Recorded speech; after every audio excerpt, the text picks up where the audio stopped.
Good evening friends. இன்றைக்கி வந்து பார்த்தீங்கன்னா மனோஜ் கிச்சனோட 10th வீடியோவில் என்ன பண்ண போகிறோம்னு பார்த்தீங்கன்னா வேர்க்கடலை சட்னி அரைக்க போகிறோம். அதுக்கு தேவையான இன்க்ரீடியன்ஸ் என்ன இன்ஃபார்ம் பண்ணிடுறேன். பார்த்தீங்கன்னா வறுத்து வச்சுருக்கிற 100 கிராம் வேர்க்கடலை, பூண்டு வந்து ஒரு 10 பல், உப்பு தேவையான அளவு, காஞ்ச மிளகாய் ஒரு 8, புளி வந்து பார்த்தீங்கன்னா ஒரு 10 கிராம் புளி.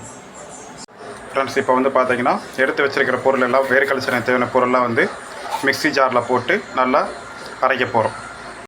ஃப்ரெண்ட்ஸ், இப்போ வேர்க்கடலை சட்னி வந்து மிக்ஸி ஜாரில் அரைச்சி வச்சிட்டோம். ஃப்ரெண்ட்ஸ், இப்போ வேர்க்கடலை சட்னி தாளிக்கிறதுக்காக பார்த்தீங்கன்னா ஆயில் ஆட் பண்ணுறோம். ஜஸ்ட் 25 ml ஆயில் ஆட் பண்ணுறோம். ஃப்ரெண்ட்ஸ், ஆயில் வந்து நல்ல ஹீட் ஆகிடுச்சு. நெக்ஸ்ட் வந்து பார்த்தீங்கன்னா ஒரு 10 கிராம் கடுகு தாளிப்பு ஆட் பண்ணிக்கிறோம். கடுகு நல்லா வெடிச்சிச்சு. நெக்ஸ்ட் வந்து பார்த்தீங்கன்னா கருவேப்பிலை ஆட் பண்ணிக்கிறோம். இப்போ வந்து அரைச்சி வச்ச சட்னியை வந்து தாளிப்பில் ஆட் பண்ணிக்கிறோம்.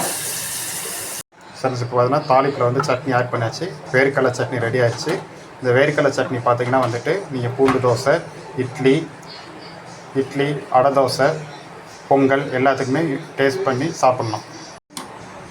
ஃப்ரெண்ட்ஸ், இப்போ வந்து வேர்க்கடலை சட்னி வந்து தாளிப்பில் போட்டு ரெடி பண்ணியாச்சு. வேர்க்கடலை சட்னி ரெடி ஆகிடுச்சு. இந்த வேர்க்கடலை சட்னி வந்து நீங்கள் பார்த்தீங்கன்னா நார்மல் தோசைக்கு யூஸ் பண்ணிக்கலாம். பொடி தோசை, பூண்டு தோசை, பொங்கல், இட்லி, வடை எல்லாத்துக்குமே இந்த வேர்க்கடலை சட்னி யூஸ் பண்ணிக்கலாம். பார்த்தீங்கன்னா இது மனோஜ் கிச்சனோட 10th வீடியோ வேர்க்கடலை சட்னி. நீங்களும் என்னோடய வீடியோ பார்த்துட்டு குக் பண்ணி பாருங்கள், சாப்பிட்டு பாருங்கள், உங்களோட ஃப்ரெண்ட்ஸுக்கு ஷேர் பண்ணுங்கள், லைக் பண்ணுங்கள், சப்ஸ்கிரைப் பண்ணுங்கள்.